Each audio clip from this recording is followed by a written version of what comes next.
फुलवारी शरीफ थाना क्षेत्र के अंतर्गत एक प्राथमिकी 1440/25 दर्ज की गई थी, जिसमें बताया गया था कि रिजवान नाम के एक युवक की हत्या कर दी गई है चाकू मारकर। लेकिन जब चिकित्सकों से परामर्श किया गया और पुलिस द्वारा इसमें गहराई से अनुसंधान किया गया तो पता चला कि ये चाकू मारकर हत्या नहीं हुई है, बल्कि इसको फायर आर्म से गोली चलाकर इनकी हत्या की गई है। पुलिस द्वारा एक SIT का गठन SDPO फुलवारी शरीफ 1 के नेतृत्व में किया गया था, जिसमें SHO फुलवारी शरीफ, साथ ही साथ उनकी थाना की टीम और टेक्निकल टीम सम्मिलित थी।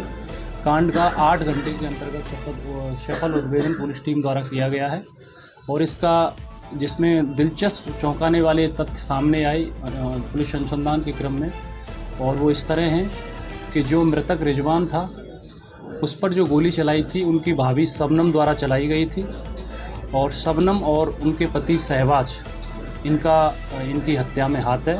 उसके पीछे मोटिव ये था कि इनकी देवर और भाभी के बीच में निजी अंतरंग संबंध थे और उसका बदला लेने के लिए शहबाज द्वारा अपनी पत्नी शबनम को बार बार बोला जाता था, और उसी के परिणाम स्वरूप जमालुद्दीन चक खगौल थाना के रहने वाले सैयद रजा से एक कट्टे को खरीदा गया। साथ ही साथ उससे 6 राउंड जिंदा कारतूस खरीदे गए और अपनी बीवी को फायर की प्रैक्टिस खगौल स्थित नहर रोड पर इनके द्वारा कराई गई और तत्पश्चात 3 राउंड वहाँ फायर करवाए गए। इनको प्रैक्टिस के रूप में सिखाया गया। इसके पश्चात फिर मृतक रिजवान अहमद जो इनके देवर हैं इन पर गोली चलाई गई।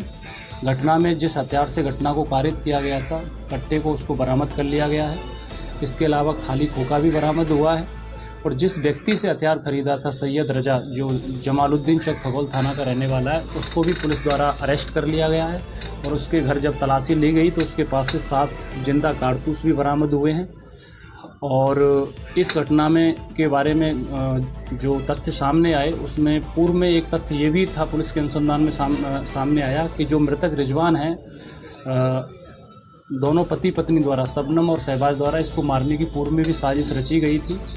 इनको लगातार नींद की गोलियां खिलाई जाती थी और चूंकि वो सक्सेसफुल नहीं रहा तो फिर ये कट्टे के माध्यम से मारने की प्लानिंग रची गई। अभी तीनों अभियुक्तों को गिरफ्तार कर लिया गया है, पति पत्नी को, साथ ही साथ जिस व्यक्ति से वेपन खरीदा गया था सैयद रजा उसको भी, और इनको माननीय न्यायालय भेजा जा रहा है, वहाँ से जेल भेजा जाएगा। मोटिव क्या था? इनके जो रिजवान है इनके अपनी भाभी से निजी संबंध थे, अंतरंग संबंध। उसके बदला लेने के लिए इनके पति द्वारा अपनी वाइफ पर बार बार दबाव दिया जाता था कि आप इनकी हत्या करिए, इनको रास्ते से हटाइए और तभी ये बदला पूरा होगा।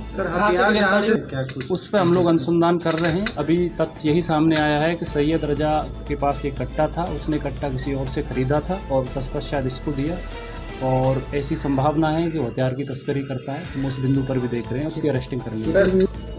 ये 1 महीने से इनका चल रहा था प्लान और खगौल रोड पे प्रैक्टिस कराई गई थी। सर सबसे बड़ी चीज़ है कि घर में बहुत सारे लोग रहते कि नींद की दवाई दी गई या फिर ये दिलचस्प था। पुलिस को भी नहीं पता था जब तक ये पोस्टमार्टम के लिए बॉडी नहीं गई थी। पुलिस को भी यही लग रहा था कि प्रथम दृष्टया कि चाकू से चलाकर हत्या की गई है, लेकिन जब पोस्टमार्टम किया गया और पोस्टमार्टम के क्रम में जो प्रोसीजर होता है बाल उनके हटाए जाते हैं तब चिकित्सकों द्वारा इसमें मौखिक रूप से पुलिस को एक चौंकाने वाला तथ्य बताया कि इसमें बुलेट लगी हुई है और इसकी हत्या गोली लगने से। कितने गोली मारी गई? अभी उसमें एक का ही साक्ष्य है, एक गोली लगी है उसमें। उसका पिलेट भी बरामद, और फॉर्मल रिपोर्ट हम लोगों के पास आएगी।